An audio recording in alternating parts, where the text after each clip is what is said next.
¿Podrías imaginarte por un momento qué pasaría si las naciones no tuvieran leyes para gobernar su país? ¿Y si la justicia no actuara para garantizar su cumplimiento? ¿Qué sucedería si los asesinos, ladrones, estafadores, traficantes y violadores supieran que no existe ninguna ley que condene sus hechos? Es obvio que sería un desastre. Para hacernos una pequeña idea, es suficiente con mirar a los países con gobiernos corruptos o con un sistema de justicia corrompido para ver como resultado una gran lista de asesinatos, violaciones, abusos, prostitución, pobreza, inseguridad ciudadana, desestabilidad económica, una alta deficiencia en todos los servicios a nivel de educación, salud, etc. Por ello, todos los gobiernos del mundo civilizado, para evitar la injusticia y el desastre, han creado sus departamentos de justicia, ya que es arriesgado tomar justicia por cuenta propia. Lo que sí es un hecho es que hoy en día la justicia está perdiendo su fuerza e incluso su significado. Nosotros por lo general estamos a favor de la ley, siempre y cuando ésta no nos afecte negativamente y garantice nuestra seguridad y bienestar. A veces incluso llegamos a sentir lástima de aquellos que han sido víctimas del incumplimiento de la ley por parte de otros. De manera casi inconsciente, algo dentro de nosotros nos hace desear que se haga justicia a la persona afectada, a menos que seamos nosotros los que hayamos incumplido alguna ley y entonces no queremos enfrentar las consecuencias. Algo que también es muy común y característico del ser humano, es decir, que Dios no es justo. Cuando por una falta de justicia en el hombre le culpamos a Él por todas las desgracias que ocurren. Esta actitud está muy bien definida en la Biblia, que a pesar de haber sido escrita hace miles de años, es el libro más actual y preciso en cuanto al comportamiento del ser humano. Como si supiera los argumentos de hoy en día, dice así: la necedad del hombre le hace perder el camino, y luego el hombre le echa la culpa al Señor. Proverbios 19:3. El origen de las leyes y la justicia. Ahora, después de esta pequeña reflexión práctica, llegamos a la conclusión de que la ley es buena y la justicia necesaria.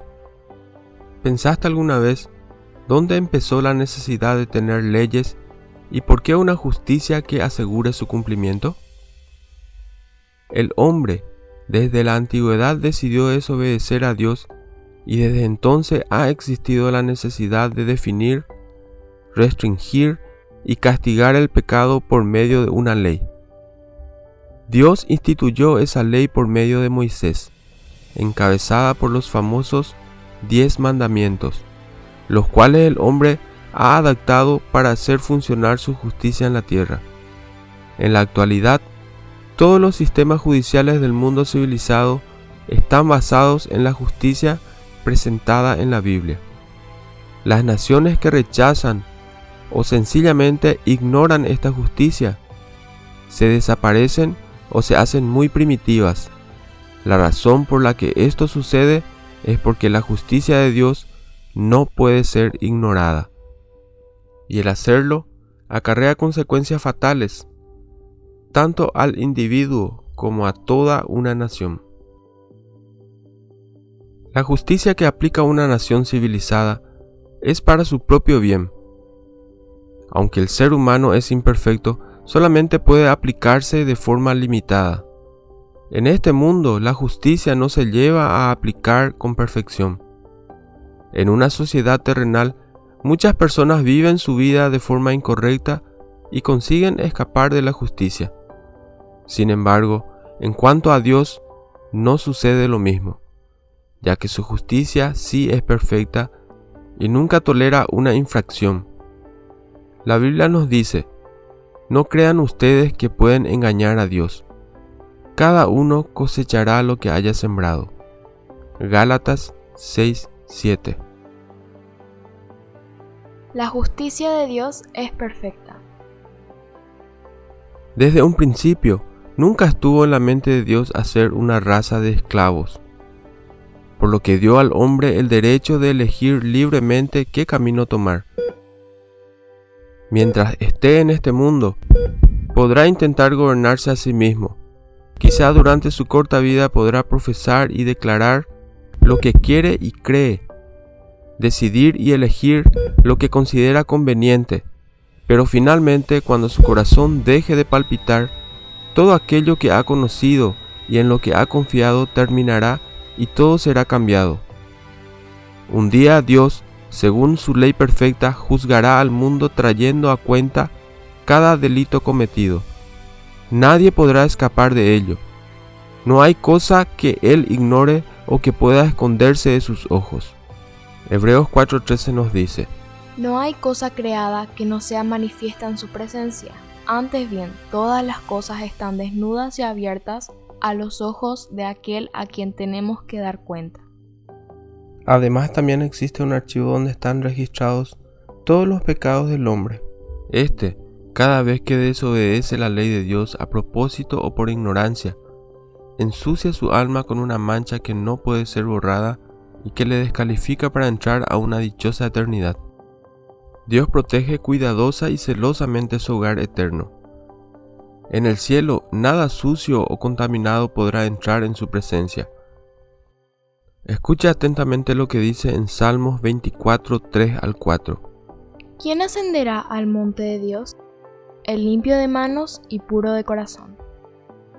Lo que quiere decir aquí es que Dios exige que el ser humano, para poder estar con Él en su gloria, sea completamente puro y limpio, sin una sola mancha.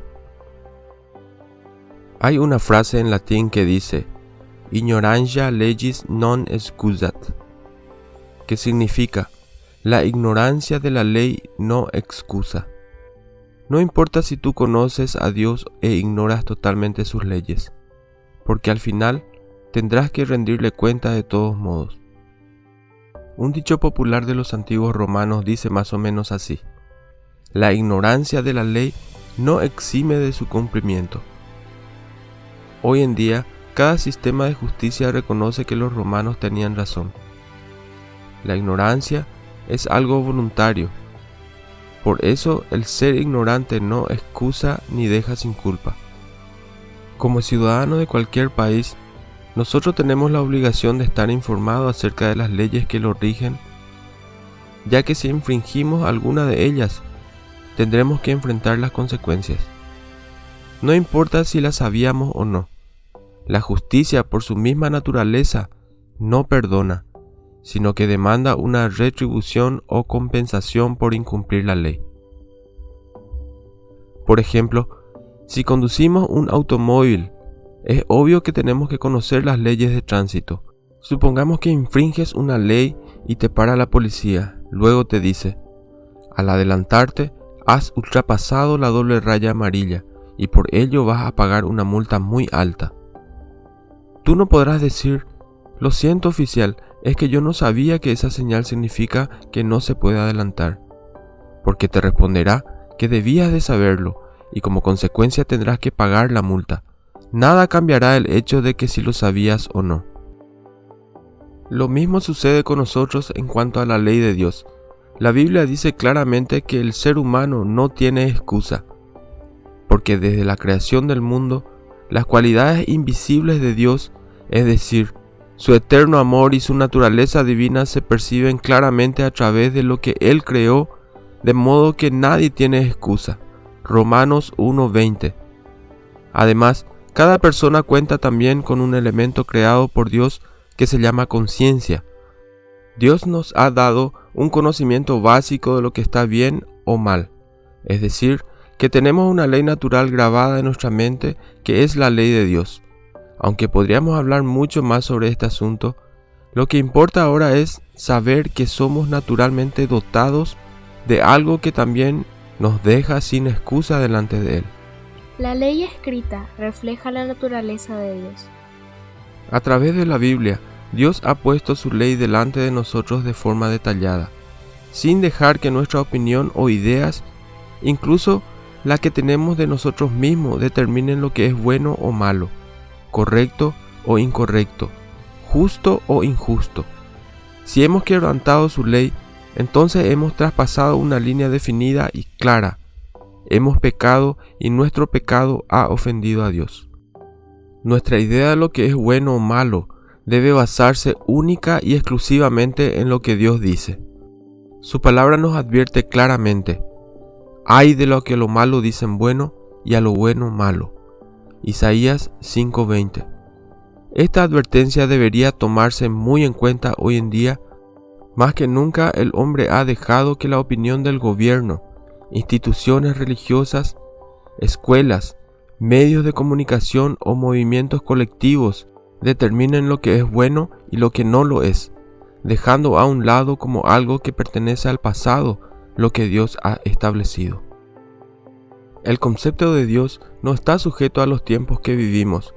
Lo que era bueno o malo hace 1000 años lo sigue siendo hoy, y nosotros como creación suya tenemos que sujetarnos y aceptar lo que Él ha determinado. Por ejemplo, si tú dices: mi cuerpo, mis reglas, Dios te dice: abortar es pecado, no matarás. Mi universo, mis reglas. Crea tu universo y después hablamos. La Biblia es la revelación misma de su persona, además de algunas normas y un sistema legal sin comparación. La ley de Dios nos revela su mente y su corazón. Las cosas que nos manda a hacer son las cosas que le agradan, y las que nos prohíbe son las que le irritan e incluso las que le hacen enojarse. En Salmos nos dice que Dios está airado con el impío todos los días. Salmos 7:11. Esto es así porque hay cosas que su naturaleza no puede tolerar y provocan su ira. Voy a darles un ejemplo de lo que trato de decir. Cuando pasas por cierto lugar donde ha muerto un animal, o tienes frente a ti un huevo podrido, tapas tu nariz e intentas no respirar hasta que lo has alejado de ti. Lo que sucede aquí es que tu naturaleza, es decir, tu sentido del olfato, rechaza totalmente ese olor. Lo mismo sucede con Dios y lo que es llamado pecado. ¿Qué exige la ley de Dios? Ahora, ¿cómo podemos saber si hemos quebrantado su ley y traspasado esa línea? Por un momento vamos a mirar esta ley para que, según lo que Él ha establecido, saber si le hemos ofendido, si somos pecadores o no. Porque por medio de la ley es el conocimiento del pecado, dice su palabra en Romanos 3:20b. Seguramente conoces uno de los 10 mandamientos que dice: no matarás. Tú y yo probablemente estamos pensando que no hemos matado a nadie, y por lo tanto que somos inocentes. Pero cuando Jesús bajó de los cielos para vivir entre los hombres, mientras enseñaba, una de las cosas que nos aclaró fue precisamente lo que Dios piensa acerca del homicidio. Escuchen lo que Jesús dijo. Ustedes han oído que a sus antepasados se les dijo: no mates, pues el que mate será condenado. Pero yo les digo que cualquiera que se enoje con su hermano será condenado. Al que insulte a su hermano lo juzgará la Junta Suprema, y el que injurie gravemente a su hermano se hará merecedor del fuego del infierno. Mateo 5:21 al 22. ¿Estás enojado con alguien ahora? ¿Un jefe, un colega, un vecino o un pariente? Otro mandamiento dice: no adulterarás. Pero Jesús lo aclaró más todavía diciendo: cualquiera que mire a una mujer para codiciarla, ya adulteró con ella en su corazón. Mateo 5:28. ¿Alguna vez tuviste este tipo de pensamiento? Jesús también nos mandó: amarás a tus enemigos. ¿Hay gente que te ha hecho daño y que tú no le amas? Bien, estas son algunas de las preguntas que desde la más absoluta honestidad tú mismo deberías responderte. Al hablar más detalladamente de estas cosas, Jesús dejó muy claro que Dios no solo está juzgando los hechos, sino los pensamientos y las intenciones del corazón. Él conoce tus pensamientos y lo que te motiva a hacer cada cosa.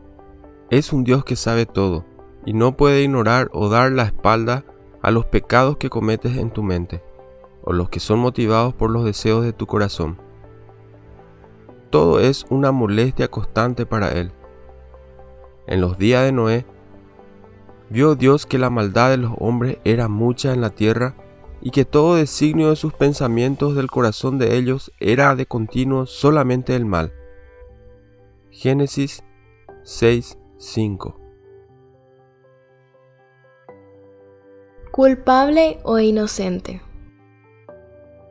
Ahora, después de haber meditado en estas cosas y sabiendo que la justicia es la expresión de todo lo que concuerda con Él, y el pecado sencillamente es lo que va en contra de su naturaleza y lo que nos impide acercarnos a Él, ¿crees entonces que has quebrantado las leyes que definen lo que es aceptable a Dios y lo que no lo es? ¿A qué conclusión has llegado? Seguramente estarás pensando, bueno, pero todos hacen estas cosas, nadie puede decir que no las ha hecho, o según esto es imposible vivir. Y tienes toda la razón, por ello toda la raza humana, sin excepción, está bajo maldición. Por cuantos todos pecaron y están destituidos de la gloria de Dios. Romanos 3:23.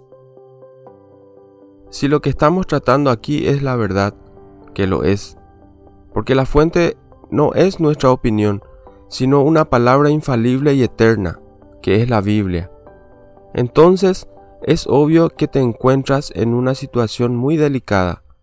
El asunto no es que puedas estar en peligro, sino que ya lo estás, porque la sentencia ya ha sido dictaminada. Ahora vives bajo una condenación eterna por haber quebrantado las leyes de la más alta autoridad en el universo. La justicia perfecta de Dios te insta a pagar la pena por tus infracciones. ¿Qué significa muerte? La Biblia declara, el alma que pecare, esa morirá. Ezequiel 18:4b.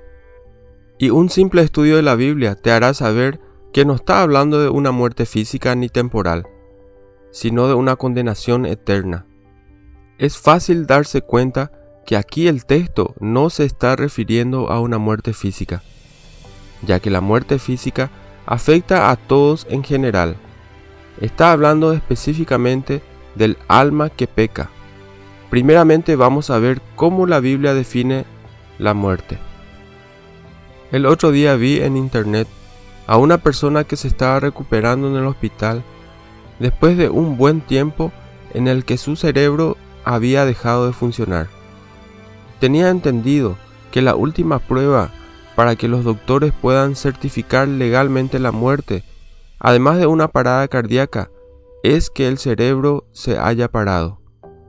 Sin embargo, me parece que aún en este tiempo de tantos avances científicos, los doctores no pueden evitar quedar sorprendidos ante acontecimientos que no pueden entender ni explicar, y a los que tienen que llamar milagros. El mundo de la medicina no puede explicar correctamente cómo y cuándo se produce la muerte, y lo que esto significa realmente, pero la palabra de Dios sí lo hace. La Biblia define la muerte como una separación.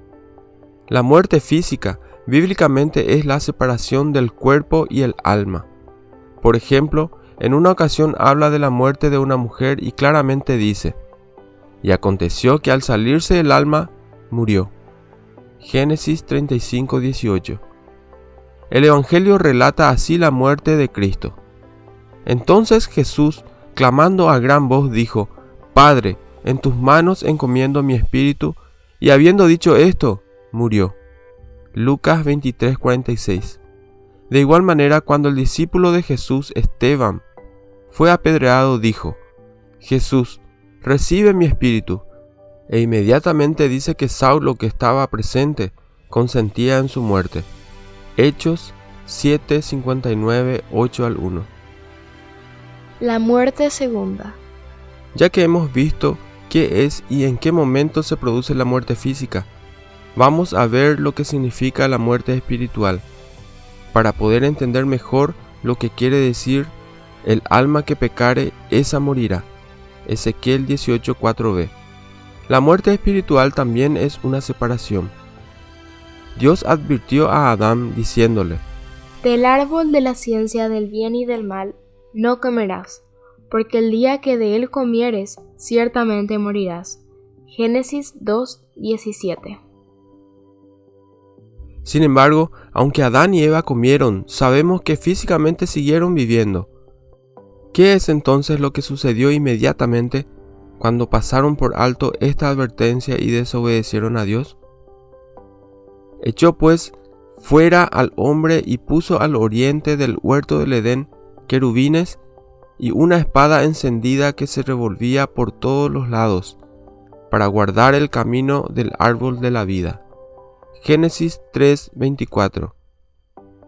El hombre, desde ese día y hasta la fecha, está separado de Dios, y en este estado de separación el espíritu del hombre no puede vivir por sí solo. Aunque vive físicamente, espiritualmente está muerto.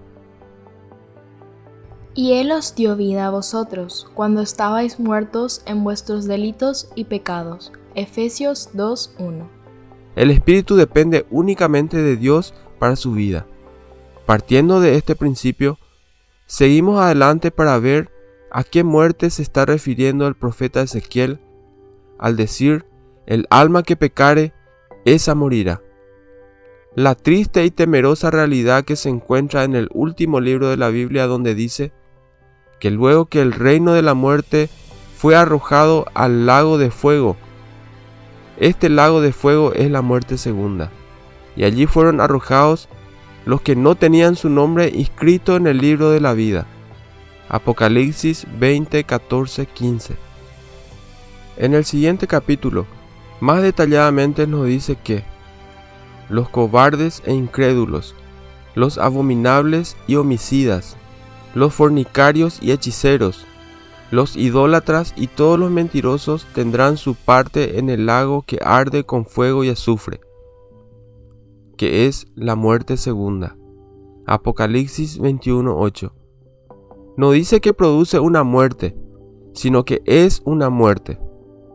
La segunda muerte es un lugar donde el alma y el cuerpo del pecador sufrirán estando eternamente separados de Dios. A esta muerte se refiere el profeta Ezequiel, a la condenación eterna. De esta muerte Jesús nos advirtió al decir: a ustedes, amigos míos, les digo que no deben tener miedo de los que matan el cuerpo, pero después no pueden hacer más. Yo les voy a decir a quién deben tenerle miedo. Ténganle miedo al que después de quitar la vida tiene autoridad para echarla en el infierno. Sí, ténganle miedo a él. Lucas 12:4-5. La justicia satisfecha.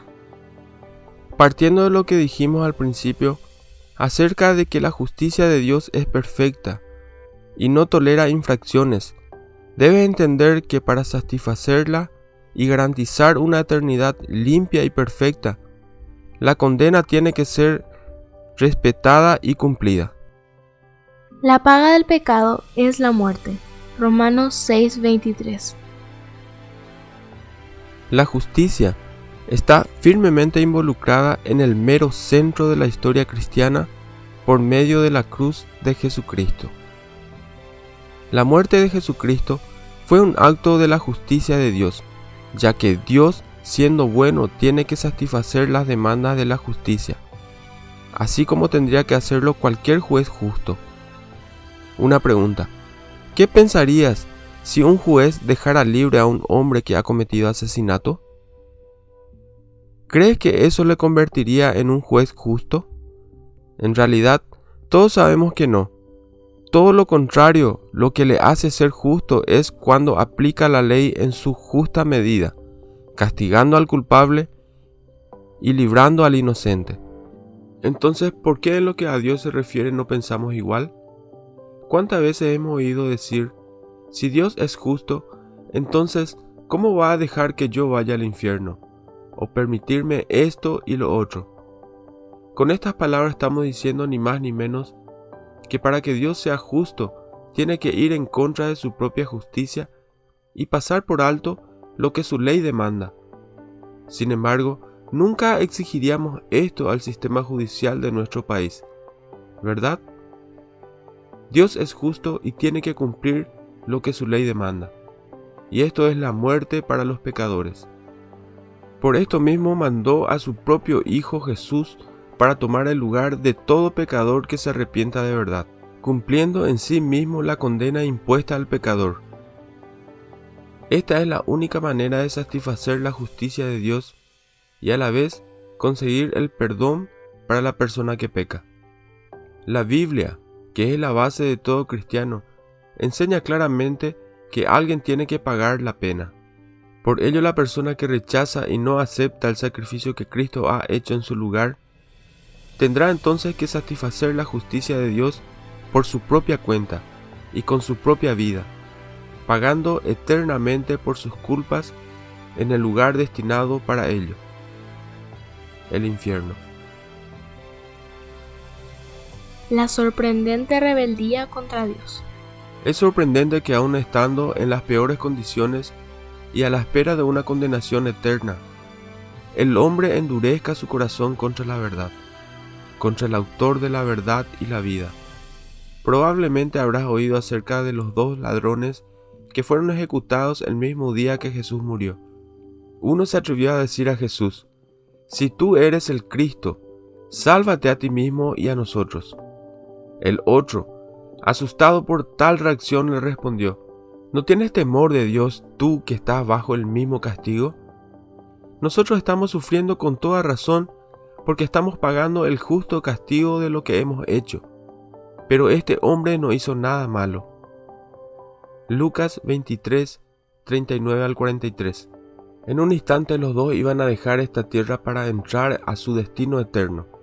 Pero ni siquiera en esta situación el primero tuvo temor de lo que le iba a pasar en pocos minutos cuando muriera.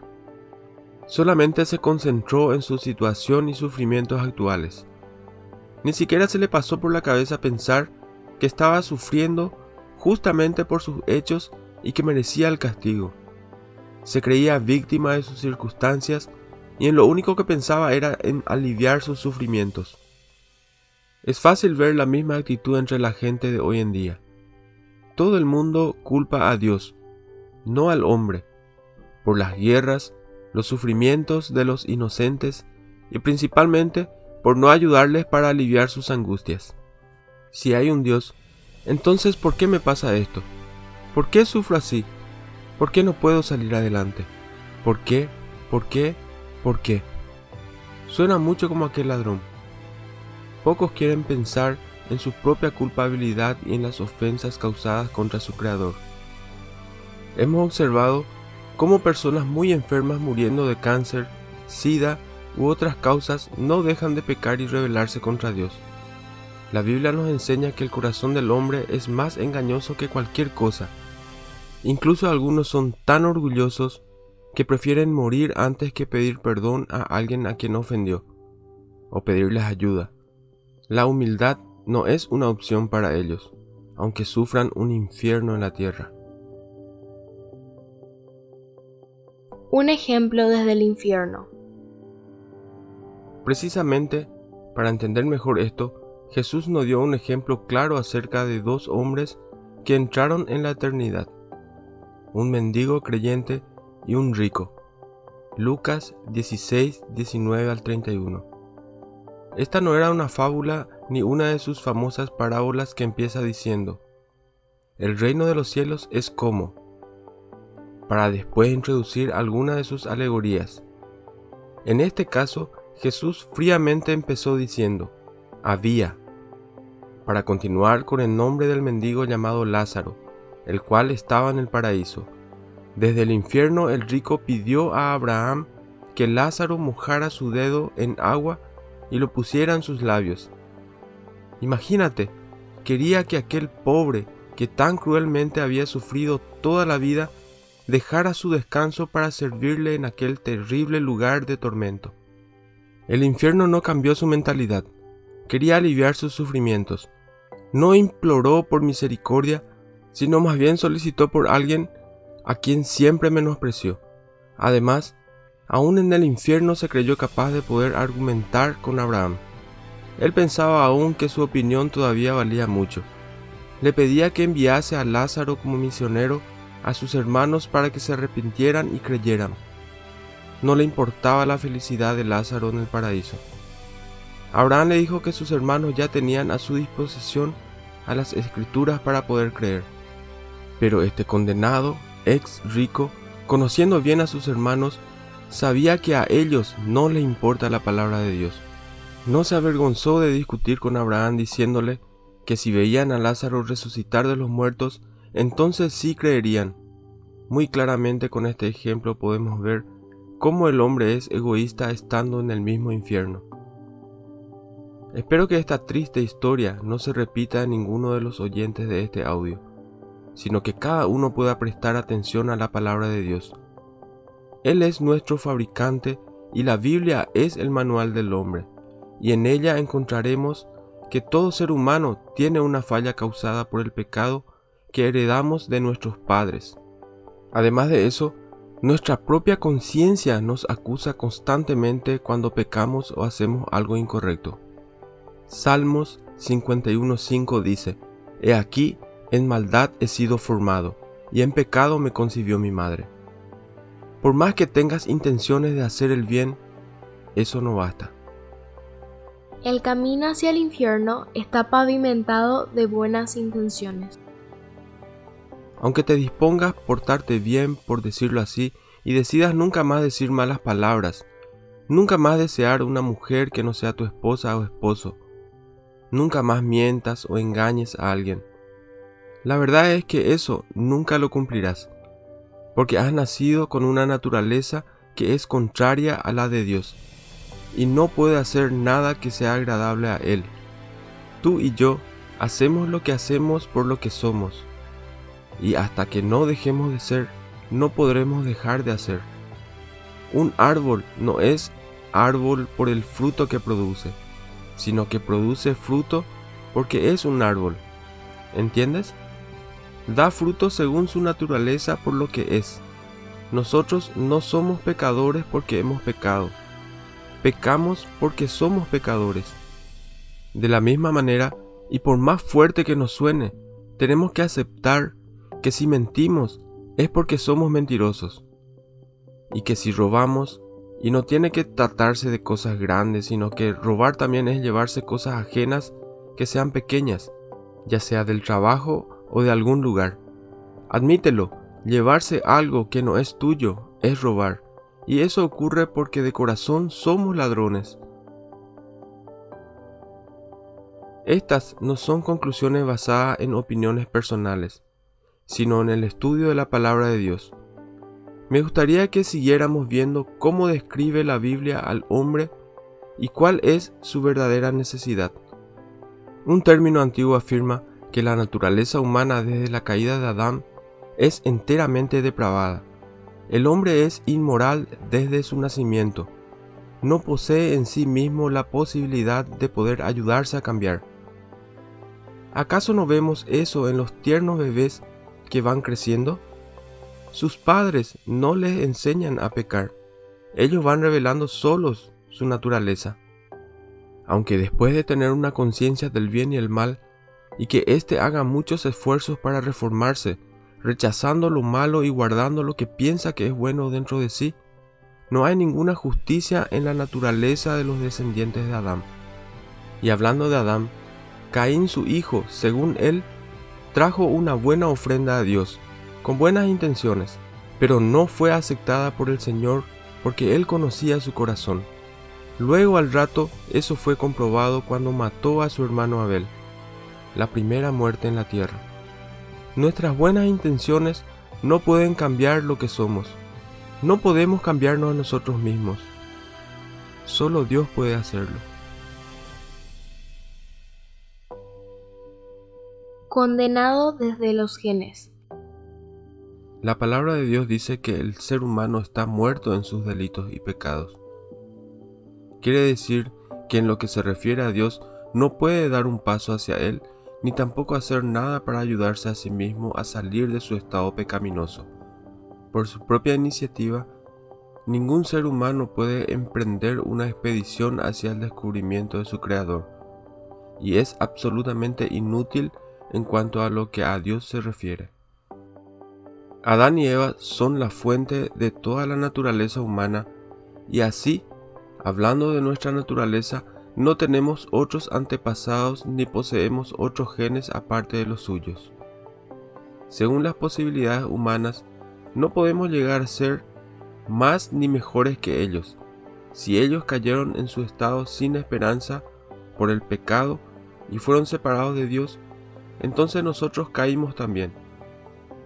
Y si fueron condenados a muerte, la misma condenación descansa sobre nosotros. Aunque no lo hemos escogido, es lo que hemos heredado. De la misma manera que no escogimos en qué familia nacer, ni dónde, ni el color de ojos, pelos, etc. Por eso las enseñanzas modernas de rehacer tu vida y empezar de nuevo no tienen garantía de éxito, porque no son bíblicas. Son vendas aplicadas a un cadáver. La naturaleza arruinada de Adán no puede ser reparada. Para ser libres del pecado, primero tenemos que librarnos de esta vieja fábrica que lo produce, que es la naturaleza adámica, y recibir una naturaleza nueva.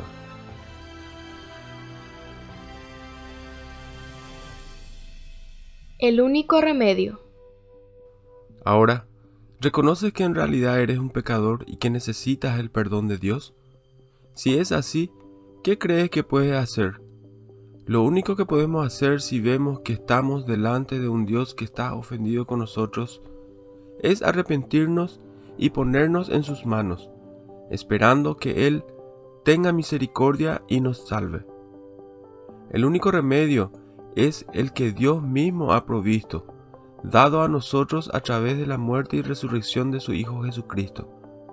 Su muerte en la cruz fue mucho más que un hecho histórico o un acto heroico para ser recordado, algo que va mucho más allá de lo que puede ser comprendido.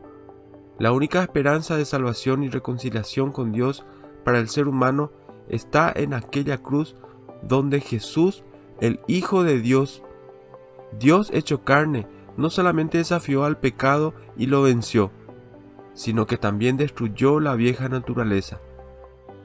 La fe en Él y en este hecho es lo único que puede asegurarnos nuestra salvación, dejando completamente a un lado cualquier obra o esfuerzo propio para salvarse a sí mismo.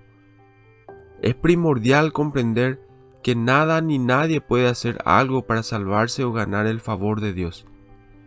Porque por gracia sois salvo por medio de la fe, y esto no de vosotros, pues es don de Dios, no por obras, para que nadie se gloríe. Efesios 2, 8 al 9. Tu deuda ha sido pagada.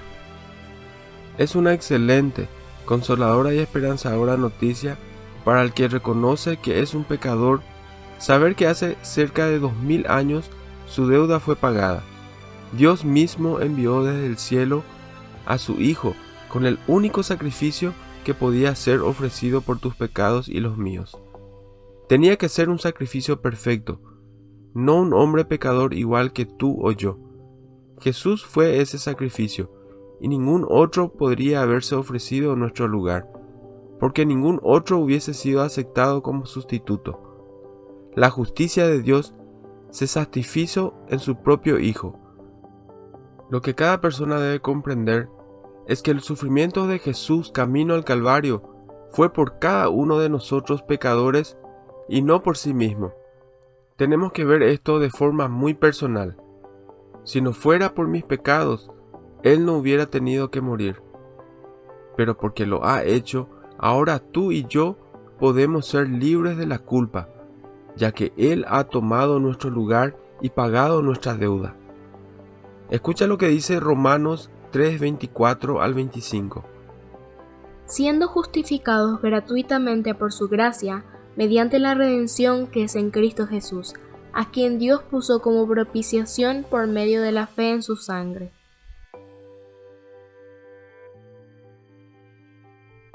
Cristo, después de haber sido hecho hombre, de haber vivido en este mundo de pecadores y de haber ofrecido su misma sangre y vida como un sacrificio vivo por nuestros pecados, fue aceptado en el cielo.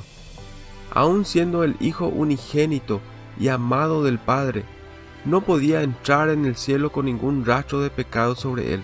Hebreos 1:3 y 9:25 al 27. Tenía que ser perfecto. Gracias a Dios que fue aceptado. Eso significa que su sacrificio es válido y eficaz, aún delante del juez perfecto. Tomó nuestros pecados y lo destruyó por completo en la cruz. Tan cierto como que Dios es Dios, este remedio es poderoso y funciona, y hará lo que sea necesario en tu vida. La condena por cada ofensa tuya ya ha sido pagada. Ahora tú puedes ser perdonado y presentarte delante del juez justo, tan inocente y limpio como si jamás hubieras pecado. Tienes que tratar con el Señor Jesucristo ahora. Tienes que darle la espalda a tus ideas o filosofías de vida. Tienes que darle la espalda a tu voluntad y a lo que has elegido para ti mismo. El camino que ha producido en ti los pecados que han ofendido al Dios verdadero, a quien viviste ignorando. Tienes que darte por vencido y rendirte a su completa autoridad sobre tu vida. Ponerte en sus manos y esperar su misericordia. La necesidad de nacer de nuevo. Pero aún te hace falta algo más. Algo que hemos mencionado anteriormente al decir que hay que recibir una naturaleza nueva. Tienes que nacer de nuevo. La muerte y resurrección de Cristo han hecho otra obra grandiosa que tiene que aplicarse personalmente en tu vida. Es la parte más maravillosa de este remedio enviado del cielo, y tiene que ver con una nueva vida. La Biblia nos dice que el que no naciere de nuevo no puede ver el reino de Dios. Es necesario nacer de nuevo. Juan 3:3 y 7. La naturaleza vieja, que es la causante de tus problemas con Dios, ha recibido un golpe de muerte por medio de la obra de Cristo en la cruz, por lo que ahora puedes ser libre de su esclavizante servidumbre. Nuestro viejo hombre, la naturaleza que viene de Adán, fue crucificado juntamente con él, con Cristo, para que el cuerpo del pecado sea destruido, a fin de que no sirvamos más al pecado. Si morimos con Cristo, creemos que también viviremos con él. Romanos 6:6 y 8. Cuando tú te rindes y arrepentido pides perdón, Dios te perdona y te da una nueva naturaleza, y su Espíritu Santo viene a morar en ti. En ese momento te resucita de los muertos espirituales y te da la vida eterna para no ser condenado, sino para que puedas vivir para siempre con tu Salvador. Su misma naturaleza se hace tuya. Dios nos ha dado vida eterna y esta vida está en su Hijo. El que tiene al Hijo tiene la vida. El que no tiene al Hijo de Dios no tiene la vida. Primera de Juan 5:12. El cristianismo verdadero comienza desde el momento que uno es aceptado por Dios como hijo. Mas a todos los que le recibieron, a los que creen en su nombre, les dio potestad de ser hechos hijos de Dios, los cuales no son engendrados de sangre, ni de voluntad de carne, ni de voluntad de varón, sino de Dios. Juan 1:12 al 13. Un cristiano nace, no se hace. Es decir, que el intentar reformarse a sí mismo, cambiando un estilo de vida, no será suficiente. En realidad será frustrante, pues un árbol malo no da buenos frutos. Únicamente los árboles buenos dan frutos buenos. Los resultados de la obra de la cruz tienen que llevarse a cabo en la vida de cada persona que crea por fe. Estas necesidades vitales son mucho más grandes que cualquier otra necesidad que exista en este planeta. La necesidad de salud, seguridad social, fondos financieros, relaciones familiares, educación intelectual, moral y espiritual no se pueden comparar con la necesidad de recibir lo que Dios ha prometido dar. Sobre cualquier otra cosa en el mundo, lo que el ser humano necesita es el perdón de Dios y un nuevo nacimiento. El perdón es por todo lo malo que has hecho y lo bueno que no has hecho. Y el nuevo nacimiento es lo que te va a garantizar el comienzo de una nueva vida, con una naturaleza nueva dentro de ti que está de acuerdo con la de Dios. Este nacimiento te dará la posibilidad de vivir de corazón una vida que agrade a tu Creador. Dios promete una vida nueva. Parece imposible, ¿verdad? Pues esta es una promesa de la que habló el profeta Ezequiel hace miles de años, habiendo sido inspirado por el Espíritu Santo. Desde que estas buenas noticias, o sea el Evangelio, fue proclamado por Jesús y sus apóstoles, cada cristiano verdadero la ha experimentado. No obstante, y debido a su incredulidad, millares de personas que dicen ser cristianos no han nacido de nuevo y no poseen la nueva naturaleza que solo Dios da, y ni siquiera se imaginan que no la poseen. Sin embargo, aquí está la promesa de Dios. Escúchala. Esparciré sobre vosotros agua limpia, y seréis limpiados de todas vuestras inmundicias. Os daré un corazón nuevo, y pondré un espíritu nuevo dentro de vosotros. Y quitaré de vuestra carne el corazón de piedra, y os daré un corazón de carne. Y pondré dentro de vosotros mi espíritu, y haré que andéis en mis estatutos y guardéis mis preceptos, y los pongáis por obra. Ezequiel 36, 25 al 27. Esta experiencia hará que adquieras una naturaleza totalmente compatible con la de Dios, ayudándote a hacer las cosas que le agradan y evitar las que le irritan. Nacerás de nuevo y empezarás una vida que en este momento no puedes imaginar posible. Voluntariamente y de corazón te ofrecerás a Él. Te aseguro que esto ha pasado a muchos que, como tú, habían ofendido a Dios y no tenían ninguna posibilidad de cambiarse a sí mismos. Mientras escuchas este audio, alguien en este momento en alguna parte del mundo lo está experimentando, pues ha nacido de nuevo. Estas personas son testimonio al siglo XXI de todo lo que estamos hablando aquí, quitando cualquier excusa de que esto no es posible o demasiado bueno para ser hecho. Jesucristo es el mismo ayer, hoy y siempre, dice la Biblia. Lo que ha hecho en el pasado, lo está haciendo hoy. Y su fidelidad y la realidad de su presencia en una persona hoy garantizan su futuro para siempre. Un futuro sin fin. La vida que recibes al nacer de nuevo es eterna, es decir, que no puede ser destruida. El propósito de Dios al crear al hombre no fue para que viviera 70 u 80 años en un mundo de vanidad, en una vida de ciclos sin propósito. Piensa bien cómo es la vida normal del ser humano. Se levanta por la mañana, desayuna, va al trabajo, hace una pausa para comer al mediodía, luego regresa a trabajar, vuelve a casa, cena, mira su celular o la televisión un rato y se acuesta. ¿Para qué? Para repetir lo mismo al día siguiente. ¿Para qué? ¿Para estar libre el fin de semana o para tener unos días de vacaciones? ¿Para qué? Para volver al trabajo el lunes. ¿Para qué? Para un día jubilarse y hacer lo que quiere. ¿Pero para qué? Para pronto morir y perder todo lo que haya ganado durante su vida en la tierra, como lo hicieron las generaciones anteriores, bisabuelos, abuelos o sus padres. ¿Para esto existe el hombre? ¿Es esto todo lo que hay para él?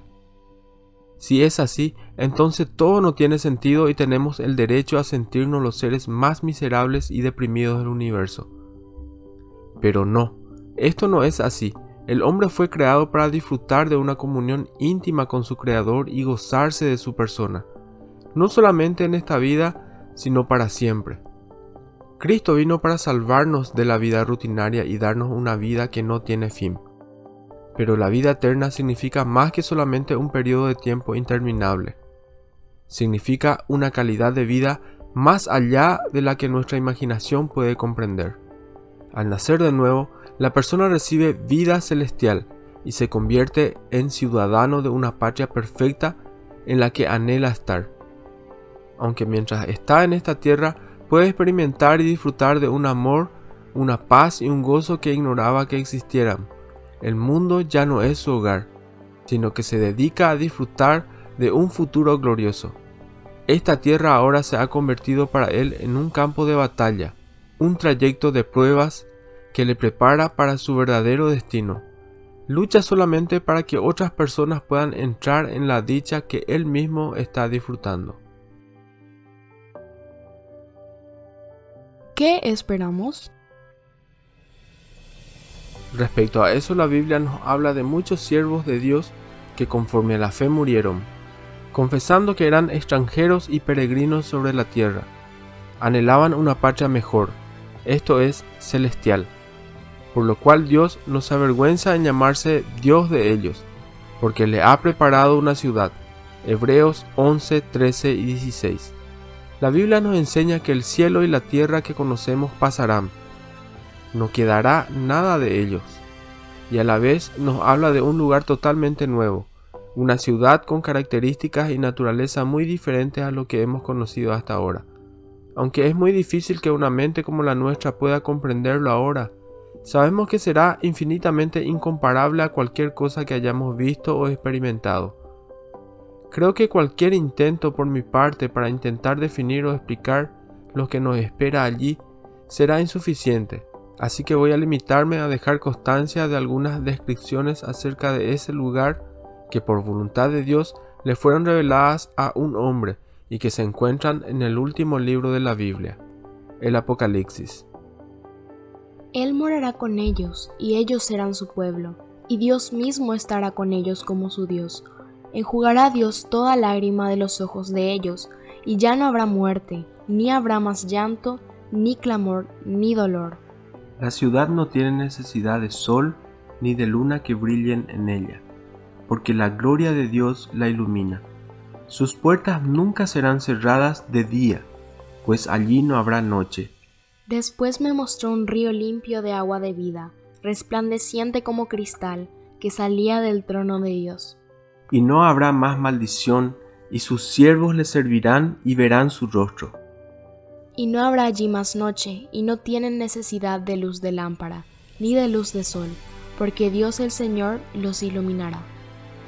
La dicha de estar eternamente en su presencia, de ver las cosas tal como son y de poder disfrutarlas tal como Él lo ha establecido, según nos enseña su palabra, es algo demasiado alto para poder comprender ahora, pero no por ello menos real.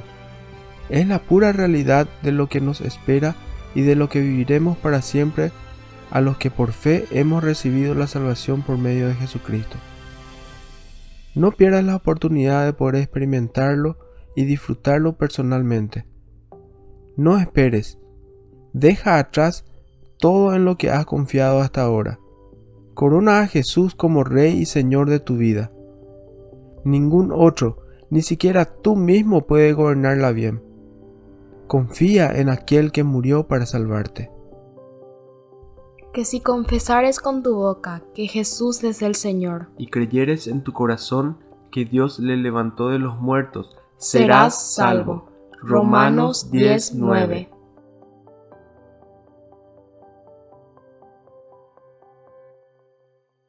Mas a todos los que le recibieron, a los que creen en su nombre, les dio potestad de ser hechos hijos de Dios. Juan 1:12.